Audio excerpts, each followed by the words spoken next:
Olá, muito boa tarde. Verdade no jornalismo é o que pede o Papa Francisco na mensagem para o Dia Mundial das Comunicações Sociais deste ano, que se assinala no dia 13 de maio. Um documento que vamos analisar daqui a pouco com o Padre Américo Aguiar, diretor do Secretariado Nacional das Comunicações Sociais, depois de lhe mostrarmos outras notícias que marcam a atualidade.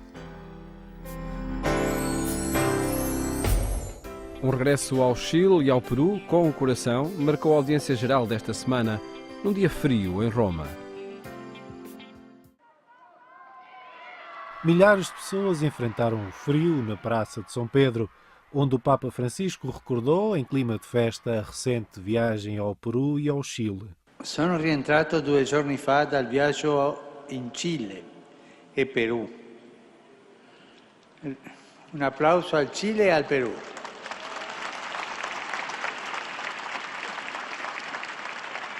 Due popoli bravi, Sem fugir à polémica, o Papa recordou que a passagem pelo Chile ficou marcada por algumas manifestações de protesto. Francisco reafirmou o compromisso na Igreja no combate aos abusos sexuais. Ho confermato i miei fratelli nel rifiuto di ogni compromesso con gli abusi sessuali sui minori e al tempo stesso nella fiducia in Dio che attraverso questa dura prova purifica e rinnova i suoi ministri. O Papa destacou, entre os vários momentos vividos na América Latina, a visita ao estabelecimento prisional feminino em Santiago. Ma noi non possiamo pensare un carcere, qualsiasi carcere, senza questa dimensione del reinserimento. Perché se non c'è questa speranza del reinserimento sociale è una tortura infinita il carcere. Invece quando si fa per reinserire, anche gli ergastolani possono reinserirsi col lavoro dalla carcere con la società, entrare in dialogo, ma sempre un carcere deve avere questa dimensione del reinserimento. Já no final da audiência geral, Francisco deixou um novo apelo ao fim da violência após a repressão de protestos contra o presidente Kabila na República Democrática do Congo. Purtroppo continuano a giungere notizie preoccupanti dalla Repubblica Democratica del Congo. Pertanto rinnovo il mio appello perché tutti si impegnino ad evitare ogni forma di violenza. Da parte sua la Chiesa non vuole altro che contribuire alla pace e al bene comune della società. Na primeira audiência geral ao ar livre de 2018, Francisco percorreu a Praça de São Pedro em papamóvel saudando várias crianças. Por causa do frio, alguns menores acompanharam a audiência pública desde o auditório Paulo VI.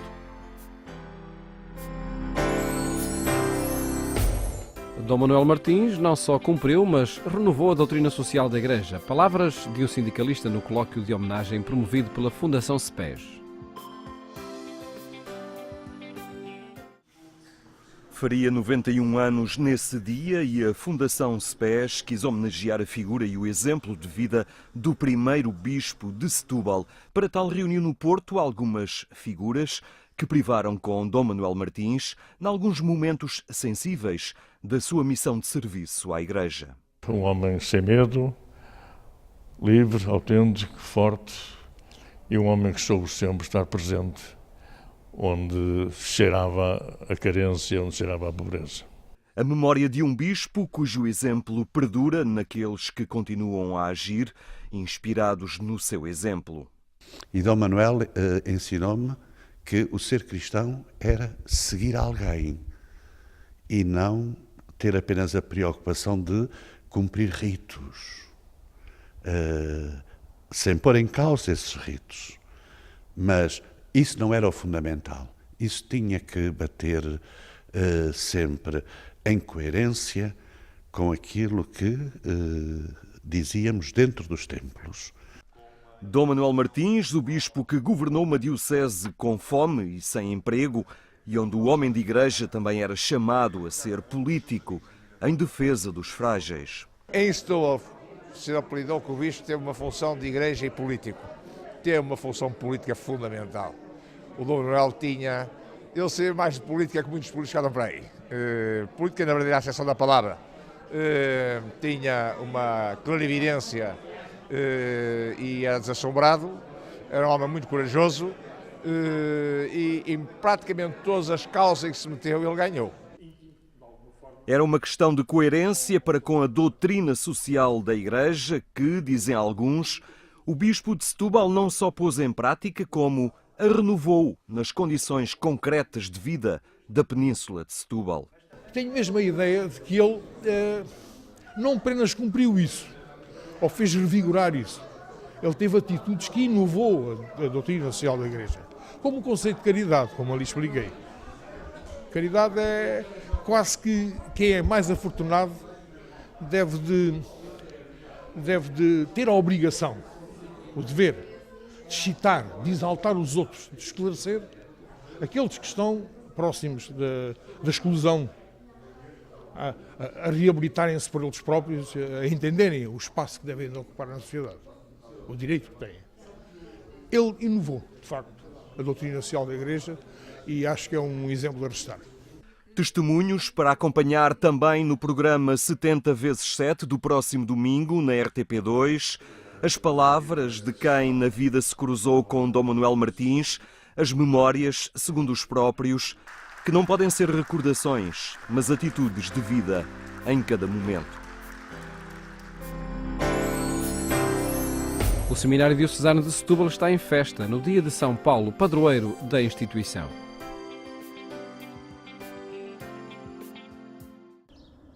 Situada no antigo convento da Congregação dos Dominicanos, com mais de 400 anos de história, esta casa começou a ser utilizada como espaço de formação de novas vocações sacerdotais em 1935, então sob a alçada do Patriarcado de Lisboa.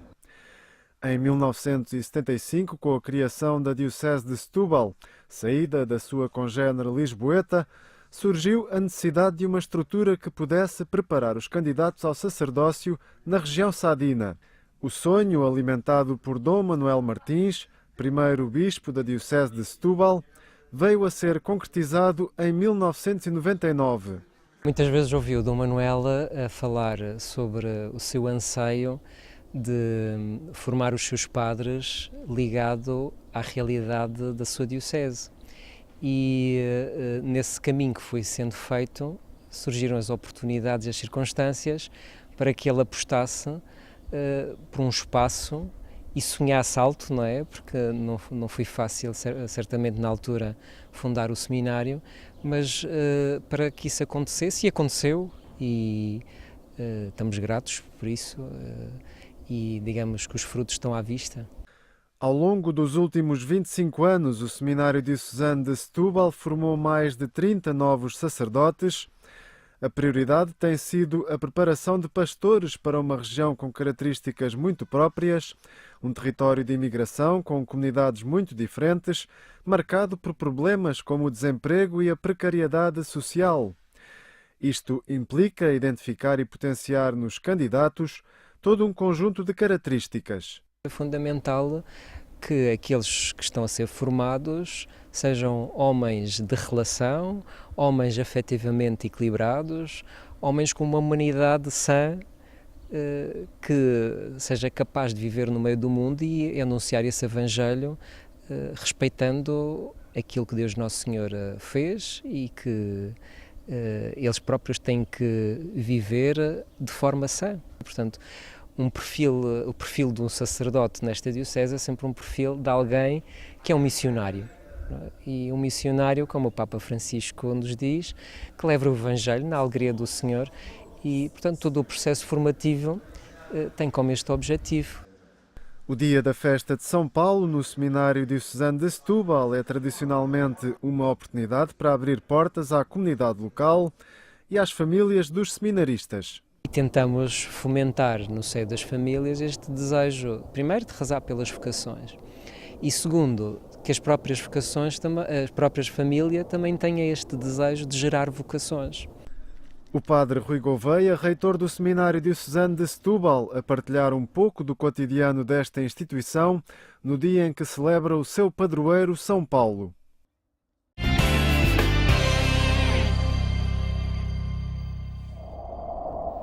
No portal da Agência Eclésia encontra estas e outras notícias que atualizamos permanentemente.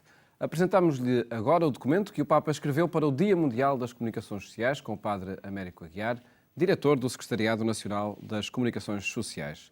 Muito boa tarde. Obrigado por estar neste programa. Verdade no jornalismo, que desafio é este que o Papa apresenta aos média? Ora, boa tarde a todos. Nós temos sido provocados muito recentemente, aliás, à volta da eleição do Presidente dos Estados Unidos, à volta desta palavra esquisita, fake news, né? Que nos habituámos, nós portugueses adotámos muito facilmente os tais galicismos, né? E este fake news que nos quer dizer notícias falsas. E parece que de um momento para o outro adotámos esta circunstância e este contexto sem preocupação nenhuma, pelo menos à partida parece que assim aconteceu.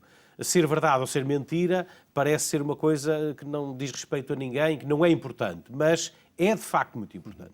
E mas será que há essa consciência por parte dos utilizadores, dos consumidores dos média? Não, acho que não. E daí a importância e a pertinência do Papa nos desafiar a uma reflexão sobre a verdade na comunicação. Aliás, ele diz, e a mensagem ainda está fresquinha, não é? Ainda a temos aqui fresquinha, sim. O Papa diz que vários seus predecessores dedicaram a mensagem das comunicações sociais ao tema da verdade, e ele até refere o primeiro, Paulo VI, que em 1972, ele próprio também nos desafia a refletirmos sobre o fenómeno da comunicação e a verdade.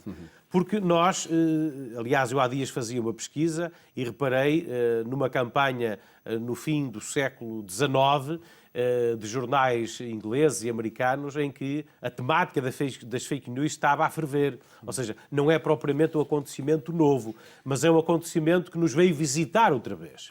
E é muito interessante. Numa nova circunstância, nomeadamente essa das redes sociais, que principalmente dá isso, uma ampliação. Porque o boato e fazer constar que o vizinho é má pessoa mesmo não sendo, isso já estamos infelizmente habituados. Agora, que essa notícia seja imediatamente globalizada, isso é que não era costume. Ou seja, de um momento para o outro, uma mentirazinha de bairro passa a ser uma verdade espalhada pelo mundo. E aí é que está a fragilidade até da própria comunicação. Porque quando nós ouvimos agora entidades internacionais independentes a fazer investigação se as eleições dos Estados Unidos foram ou não foram influenciadas por este fenómeno das mentiras falsas, se as eleições francesas, se também foram ou não foram inicialmente, houve uma tentativa de espalhar falsas notícias. Não sei se se lembram que a candidatura do presidente Macron, a certa altura disse, tenham cuidado que vão ser espalhadas notícias falsas sobre o candidato, e isso desmontou, digamos, que essa estratégia de espalhar as fake news. E depois temos a velha Rússia, não é? A velha Rússia, sempre acusada, neste caso mais uma vez, de que ela própria teve intervenção ou não no espalhar dessas mentiras, dessas verdades construídas, que o Papa nos chama a atenção de uma coisa, que eu confesso que fiquei surpreendido, porque o Papa diz que o pai das fake news foi a serpente do Gênesis. E, portanto, eu fiquei animado, porque nós às vezes nunca pensámos nisto, e às vezes julgamos que as coisas boas ou as coisas más são do nosso tempo, mas antes de nós já existiu muita gente, e antes de nós já muitos viveram estes fenómenos sem a mediatização global das redes sociais, mas em contextos muito próprios. Quer isto dizer que as fake news é um fenómeno eminentemente humano? É verdade. Como diz o Papa, onde está o homem está o pecado, e a partir daí tudo é possível. O Papa pede-nos que sejamos capazes de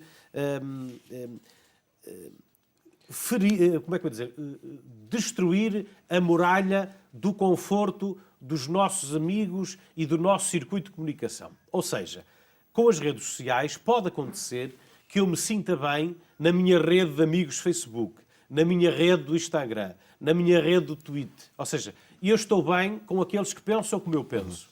E este é o humus mais fértil para as notícias falsas. Ou seja, dentro do meu grupinho de amigos que pensam como eu, que são mais ou menos como eu, que gostam das coisas que eu gosto, é muito fácil espalhar notícias falsas de que eu gosto. Ou seja, venho ao encontro daquilo que eu quero que seja a verdade, mas que não é de facto a verdade.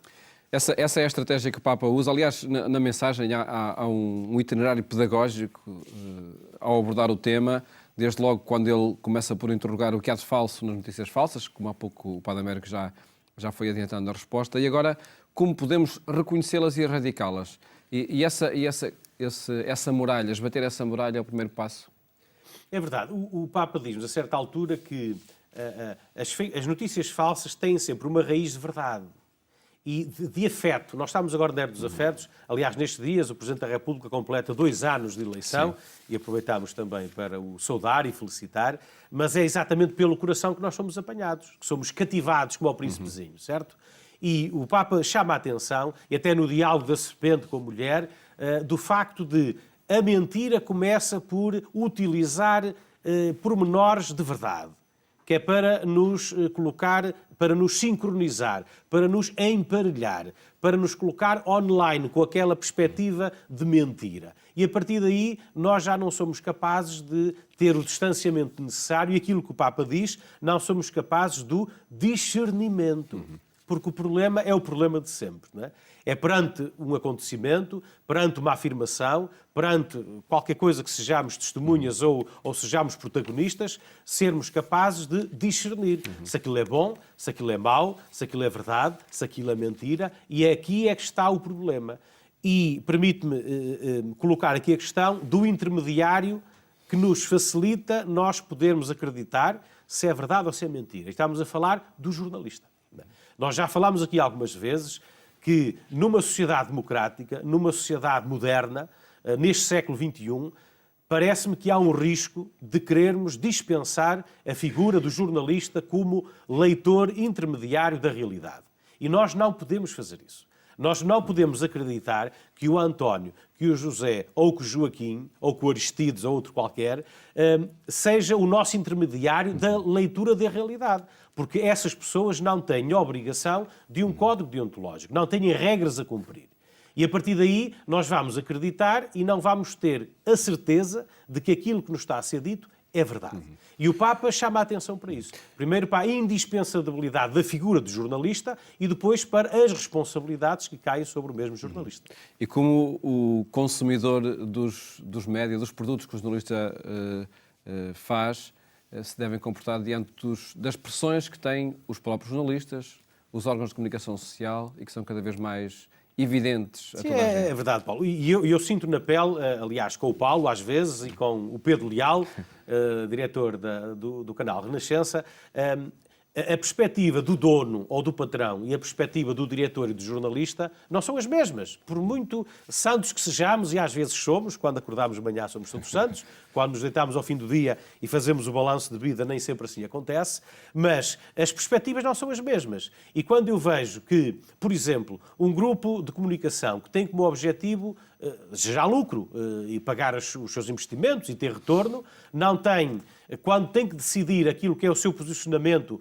quando tem que decidir aquilo que é a sua primeira página, quando tem que decidir qual é o destaque que dá, tem a tentação de ter, ter preocupações económico-financeiras. O que é que vende mais? E, infelizmente, até para o nosso voyeurismo, que todos temos um bocadinho, é mais fácil ir comprar um jornal que tem na primeira página uma coscovilhice do que propriamente um jornal que tem um título de um assunto importante para mim e para a comunidade, mas que eu não compro como não me cativa.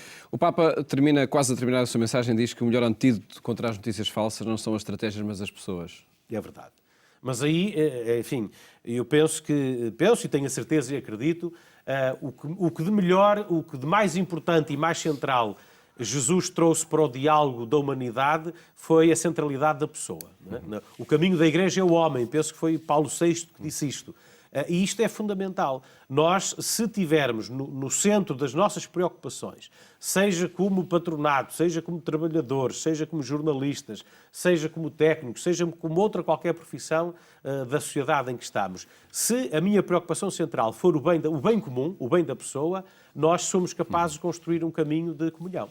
O que é que o Secretariado Nacional das Comunicações Sociais vai fazer com esta mensagem? Nós, ainda esta tarde, vamos ter um encontro que vai reunir os responsáveis diocesanos das comunicações sociais e vamos depois ter uma conversa que eu estou muito curioso como é que vai acontecer, porque vamos colocar à nossa frente jornalistas, uma jornalista correspondente da Cadena COP, da Renascença Espanhola, se podemos dizer assim, outro jornalista internacional que faz a cobertura dos acontecimentos portugueses, uma jornalista da SIC, um jornalista da TVI, e vamos ver como é que, em direto, na primeira pessoa, como é que os jornalistas vivem esta aflição diária de serem capazes de eles próprios discernirem a verdade das coisas para depois nos poderem transmitir, porque o Papa diz que o jornalista é o guardião das notícias, é o guardião da verdade. E é isso que nós queremos que aconteça.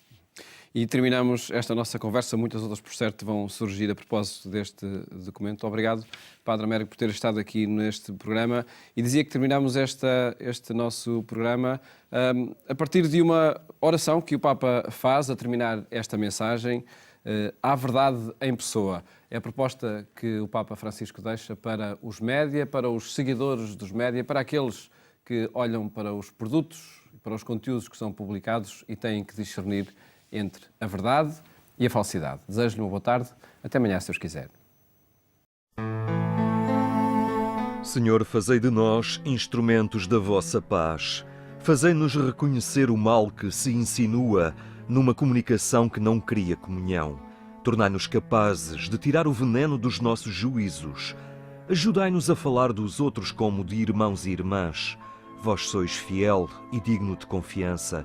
Fazei que as nossas palavras sejam sementes de bem para o mundo. Onde houver ruído, fazei que pratiquemos a escuta. Onde houver confusão, fazei que inspiremos harmonia. Onde houver ambiguidade, fazei que levemos clareza. Onde houver exclusão, fazei que levemos partilha. Onde houver sensacionalismo, fazei que usemos sobriedade. Onde houver superficialidade, fazei que coloquemos interrogações verdadeiras. Onde houver preconceitos, fazei que despertemos confiança. Onde houver agressividade, fazei que levemos respeito. Onde houver falsidade, fazei que levemos verdade.